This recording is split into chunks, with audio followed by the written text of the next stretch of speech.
much for being here. I'm overwhelmed at your presence.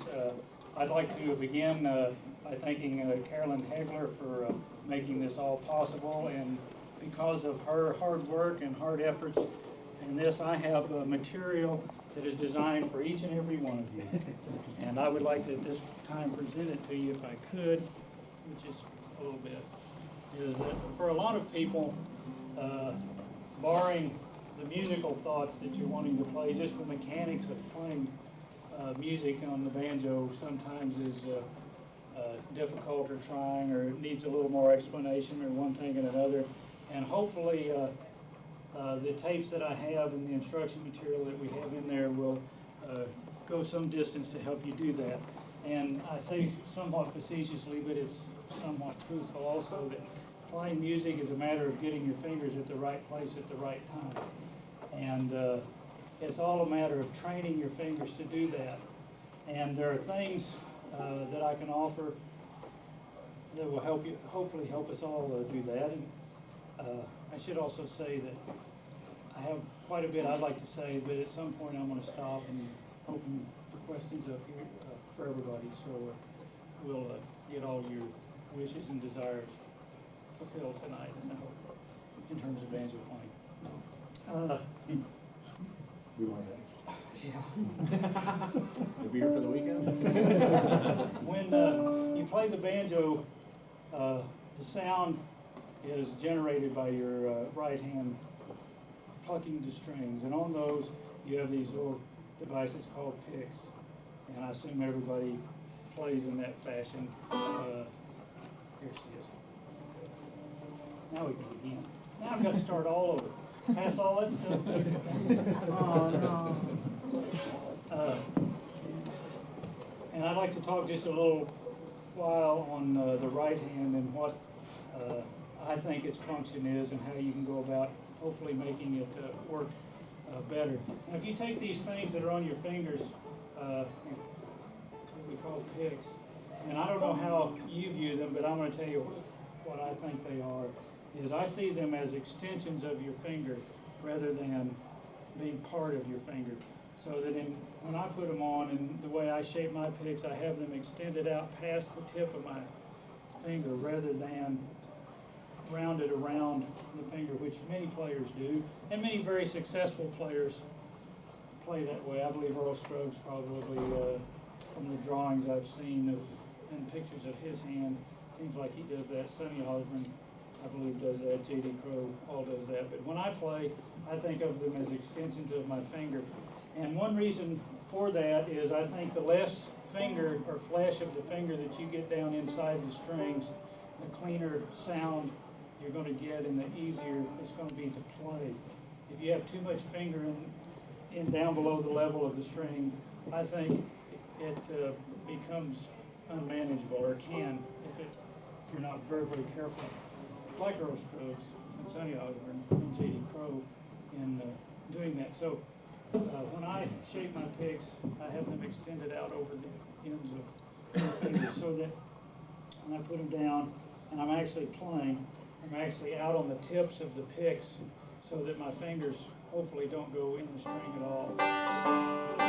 Now, in terms of how you bend those picks or shape them to get the best tone for your banjo, I can't tell you exactly, but I'm going to give you some sort of guidelines, hopefully, is that if you'd all pick up your banjo and put your picks on, and if you took your hand and you just set it on there in a comfortable fashion, just the way you normally do, and just take your middle finger and set it on the first string, don't play it, just set it on the first string, and then set your index finger on the third string, and then set your thumb on the fifth string, and just look at your hand and see how far out on the tip of the pick you are, or how deep you're into the string or whatnot. And I think you should, all you need to play is the tip of the pick. If you get too far into it, what you get is it takes a lot of energy to pull the string and then have your finger slide all that distance to get off the string and then move back. So that if you're just playing out on the tips, it's much quicker Would you say just the tip of the pick? Can you give me a distance? Okay, here's the end of the pick. What you're saying? Well, eight. sure. You gonna play standing? I don't think I am. Okay, then I'll stand. You know something about Santa Claus? I think so.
Recording. I always thought it was a pretty banjo tune, and it was not terribly fast. I can handle that. What is it, Santa Claus? That's what he called it, yeah. It's sort of like some other tunes, but he calls it Santa Claus. Which is a funny story. If you have a moment, do you have a moment for a funny story about Bill Monroe? Bill Keith recorded a tune. Well, I should start even earlier than that. Bill Monroe had a banjo player by the name of Rudy Lyle, who was, I believe, the banjo player that came right after Earl Scruggs, or soon after Earl Scruggs left. He recorded through the 50s and with the bands that included Jimmy Martin and Mac Wiseman and whatnot. And when I lived in Nashville, I had a friend named Joe Drumright who played banjo and had recorded with Bill Monroe and was a big Rudy Lyle fan. And he knew Rudy Lyle, so he would tell me these Rudy Lyle stories. And he said Rudy Lyle had this tune that he played that he wrote called Shenandoah Valley Breakdown. And we can maybe play it later, but he said after Rudy had left Bill Monroe, Bill Monroe called Joe Drumright and said, Joe, on the telephone, says, Joe, do you remember that tune I wrote called Shenandoah Valley Breakdown? And Joe says, yeah, the one Rudy played? He says, yeah. He says, could you play that for me over the phone? I just can't quite remember how it goes. So he played it over the phone for him. Then the other end of the conversation is Bill Keith gets this call from Bill Monroe. Keith is in the band at the time. He says, Keith, here's this song I wrote called Shenandoah Valley Breakdown. I'm going to play it for you over the phone, and I want you to learn it because we're going to record it tomorrow. So he taught Bill Keith sort of funny story. We'll take time. You want to play that one? We'll just do them. This is the tune. And for me, it was always, when I heard it, it sounded like Bow Them Cabbage Down for the A part and Get Along Home Cindy Cindy for the B part. So, it's hard to know who wrote that.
Cabin Home, we're going to do it in A.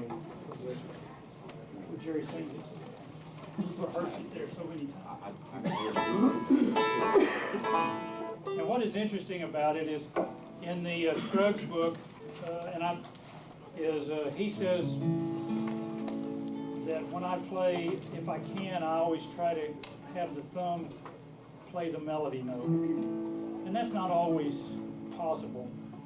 But in this Blue Ridge Cabin Home, if you follow the right-hand fingering he gives in the book, it's almost true except for one small instance. Every melody note that I identify as a melody is played with the thumb. And the very first thing, he plays this note here on the second string. And a lot of players want to use their index finger just because it seems like that's index finger of this hand, the right hand, because that's natural. But in his book, and I believe it to be true, is that he indicates he uses his thumb. And I use my thumb, a rule of thumb, is that every time I can, I do use my thumb. You know, if it doesn't conflict in the roll or make it awkward, I use my thumb. And even on melodic things, let's go like something like this. The second note, I'm playing with my thumb. Where many people would want to use their index finger.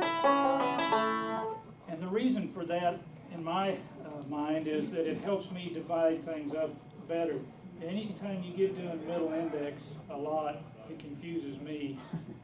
But if I use my thumb, it separates these fingers, and it gives also this opposition of going, rather than both of them pulling in the same direction. Deputy dog.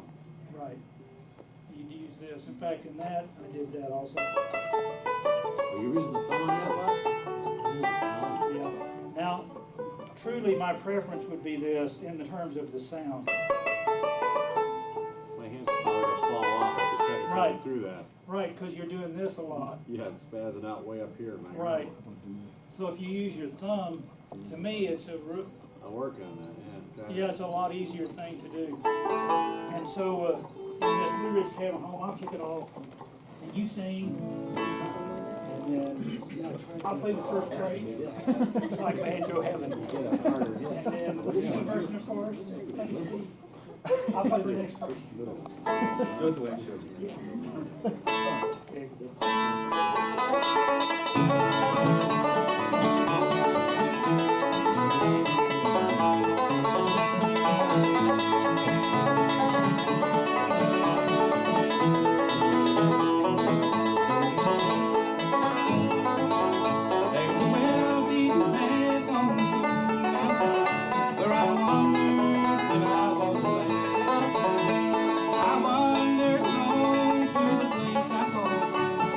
Blue Ridge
but a lot of that is just that roll.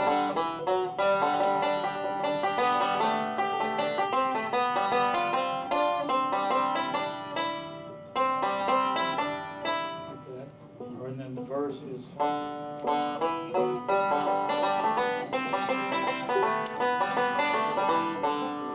so it's all starting with your index finger and then rolling down onto the string lower. The other roll that is given is one that I use when you want to play a long arpeggio that's possibly 2 measures long,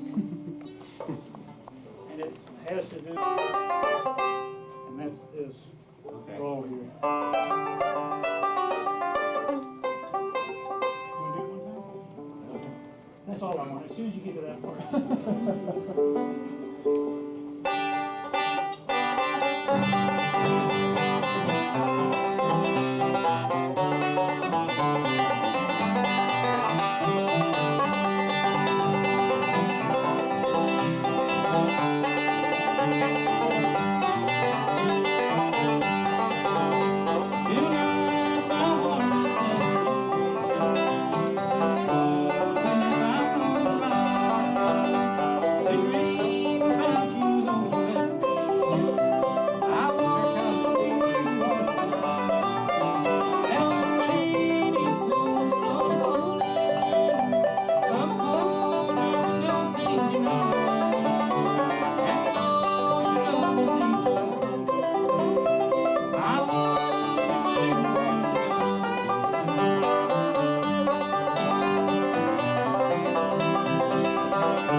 It's got a institute that happens every 2 or 3 years, and it'll be happening this year in November.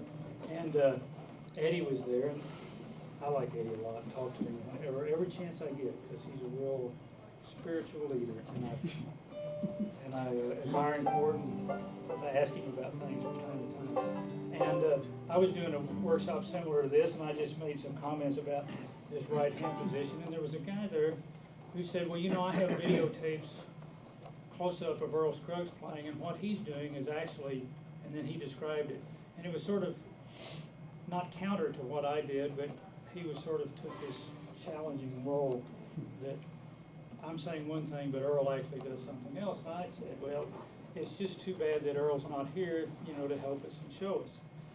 And afterwards, he came up and talked to me some more about it. Finally, I got away from him, went to the dinner in the cafeteria, and was sitting there with Eddie, and here comes this guy. And he sits down there, and he says, could I talk to you some more about that, what we talked about? And I said, why don't you talk to Eddie? And this guy said, oh no, he's not a tone player. Meaning that I guess he has lousy tone, I don't know. And Eddie just so quick says, you're right, I'm not a tone player. I'm a tones player. He says, I'm not limited like Earl was to just 2 or 3. He says, I have as many as 10 different tones that I can play with. And he just went on and on and on, and this guy just sort of stuck lower and lower. He says, now I like Ralph better than Earl. He said, I thought Ralph Stanley had more tones variety than Earl did, you know, because Earl only had maybe 2, you know. So Eddie was real, I just loved it. So if you get a chance to hear him play, definitely go hear him. Okay, that's basically all I'm going to speak about the right hand, unless anybody has any other question they might want to bring up. Yeah, how do you break old habits? Yeah, right. That's a good question.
You too can play Goldrush. It's on this tape here for you. But just take the second half of this tune. If you went like,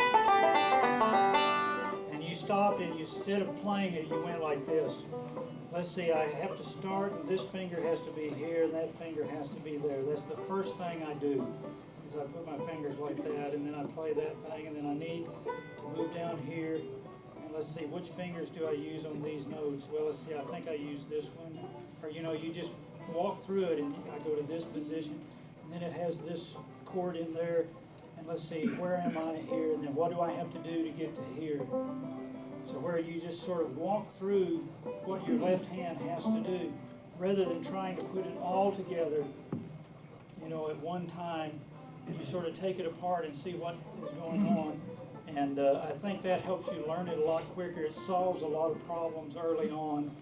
You can see, well, I can't, if I'm going here, I don't want to use my little finger, or, you know, I'm going to have to use this finger here and that one there, this one here.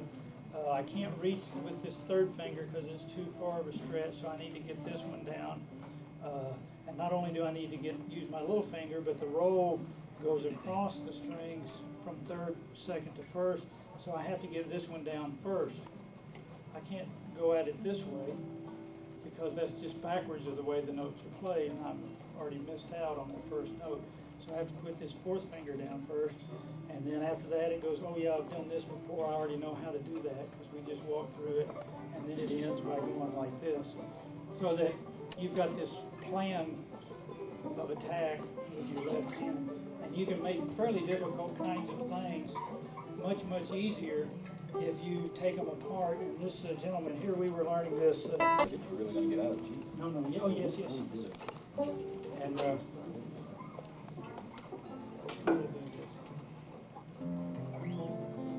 this has to do with backup now. Many of you asked about backup, so we're going to back up.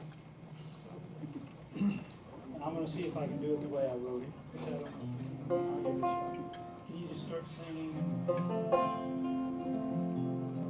want my guitar Right. break.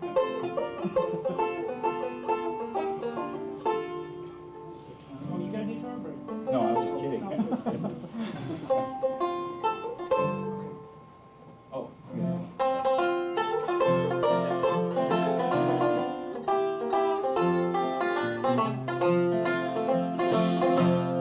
I've been working all in the rain, riding the dirty old golden train, holding mother out from home.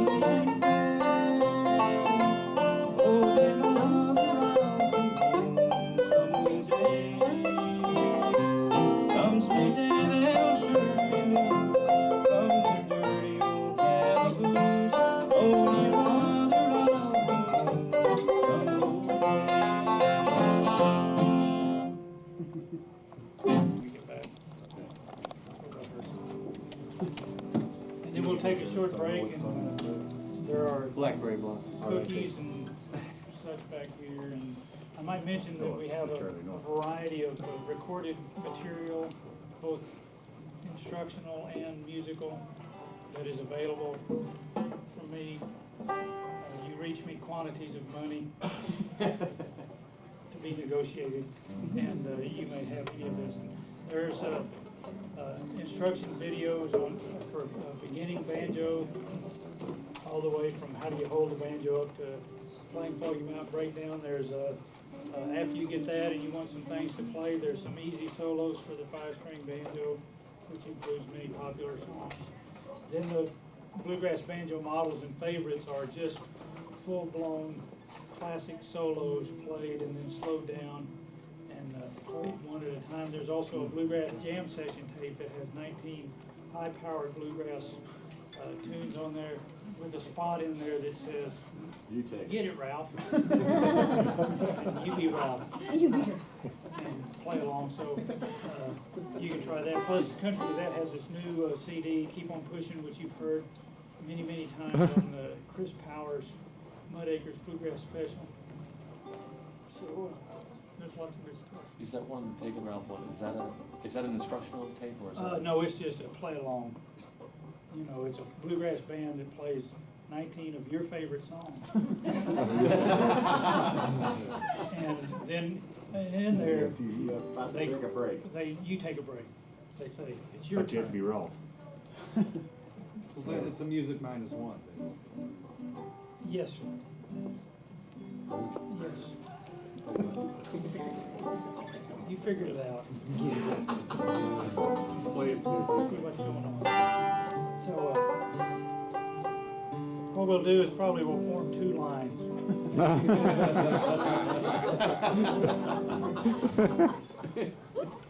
Here's Blackberry Blossom.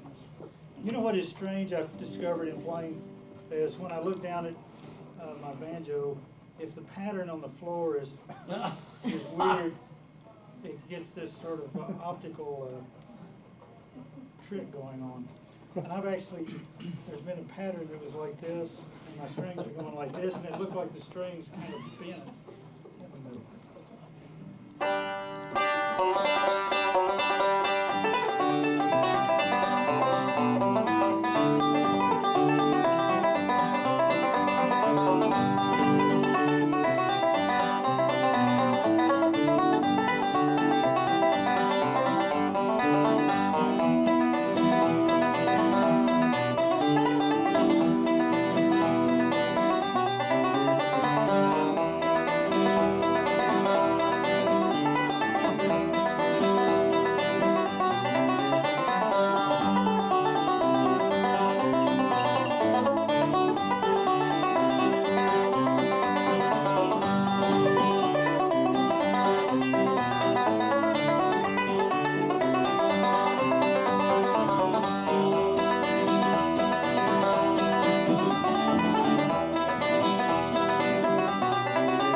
We'll take it back. Which one it would be? You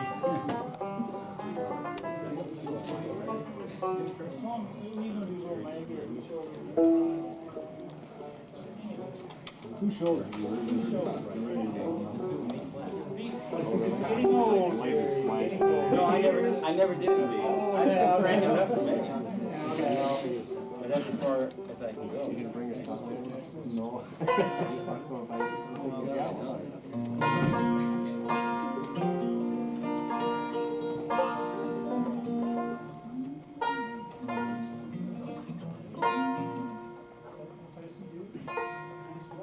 Boy, you got me. Fat.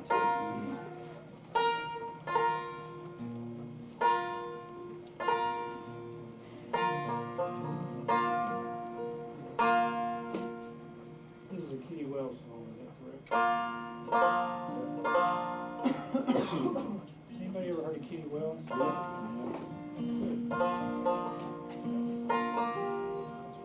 She was the queen of country music at one time.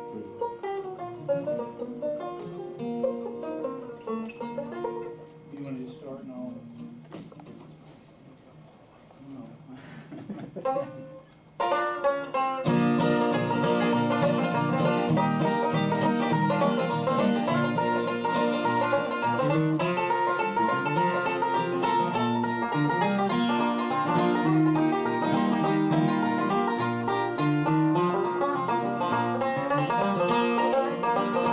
Once you were I'm so red, but you rode your sweet horse to death. You traveled around, you played too rough, and you lost your loving.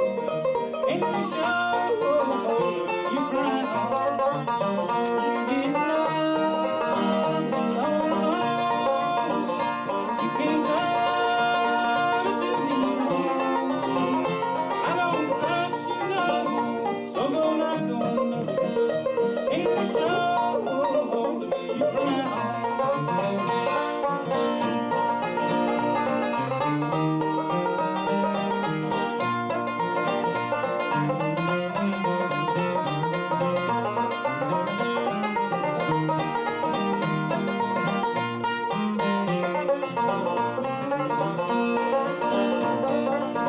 Just let those hot tears burn your eyes. There's this pain that's on the line. You know it's made me back up from these chains I've been set free. And you're sure you cry hard. You didn't love me all along. You came down to do me wrong. I don't trust you no more, so go knock on another door. And you sure you cry hard.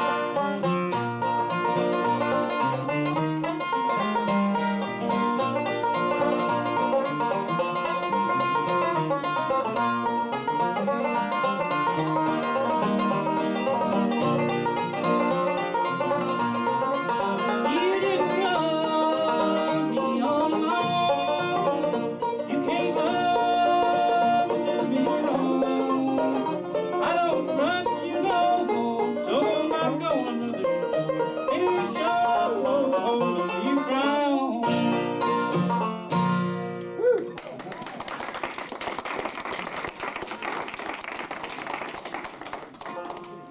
Play something. This gentleman wanted to hear Peaches and Cream, and I can just Sure. Thank you. Do you play it at all, by any chance? I get up to that slow spot there, you know, and Can you do this part? yes, I can. It's a trouble. It's not fresh, you know. I used to play it better years ago. I kind of went stagnant for a while, and then sort of picking up the pace again. But yeah, that's tricky. And there's also another one that you had to do that's similar to that. I think it's Hard Times, in D, Right, where you got the same kind of maneuvering going on. that's true. But that's some great figuring there. I like that. I was, Remember how I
All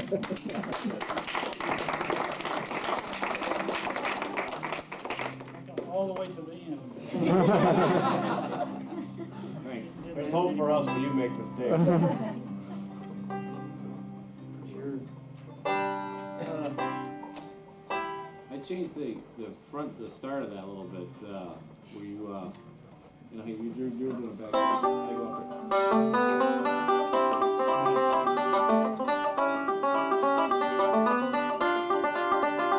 Something like that. It's easier for me. I can get up there quicker. Right, it's another way of doing it. Yeah.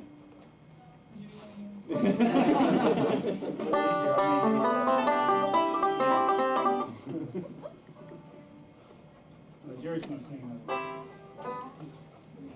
Oh, man. Oh, thanks. Hey, ooh, all right. That's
I should ask, did anybody come late and not get their little packet?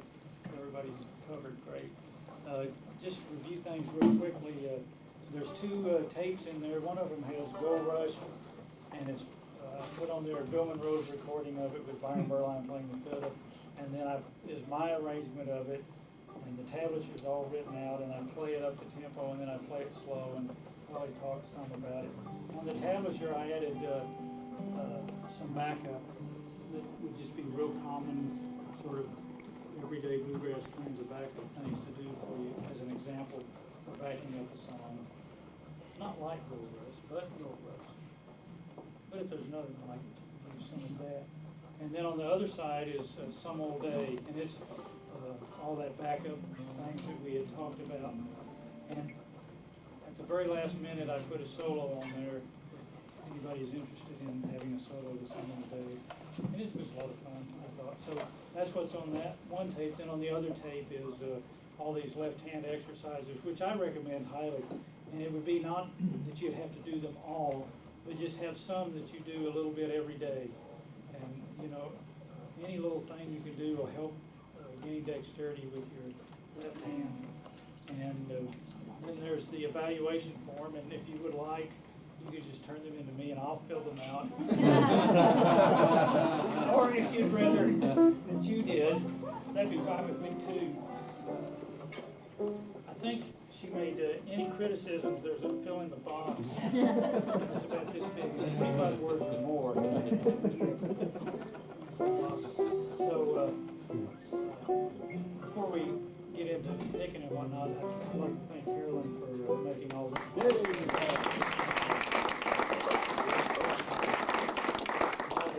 That went into doing this. It really makes my job a lot easier. Excuse me, Kevin Burnett from the Bluegrass Association has something to say. I just wanted to know what for the Bluegrass Association. I see a lot of familiar faces, but I also see a lot of faces that I don't recognize. And so we've been in existence since 1983. We're not terribly big, but we're. Let's do one, Jerry. What would you like to do? How about Friday night special?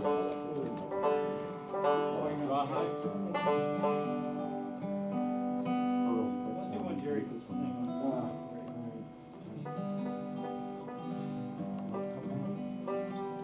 We're gonna do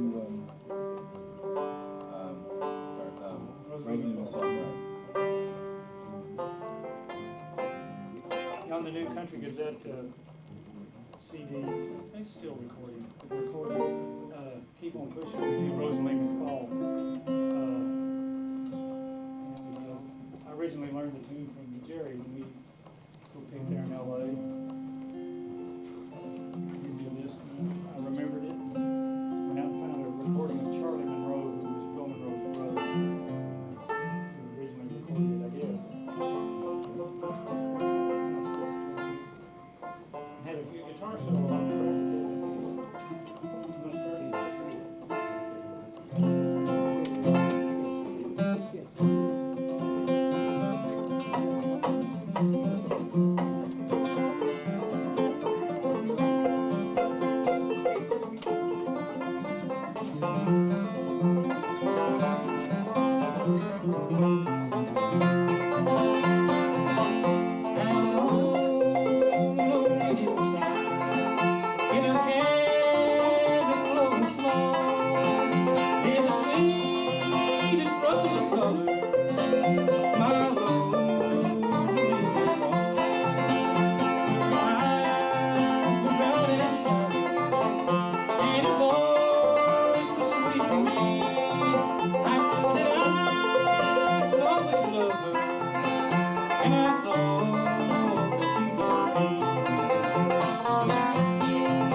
all that you expected, and couldn't ask for anything more. And you'll go home and practice all this stuff, and be out there with your own CD. Next time I come back. Anyway, we're going to have some taking going on. If you'd like to hang around and take anything, if they take all the food away, I guess they did. So it's going, but there'll be some music with it. So thank you very much.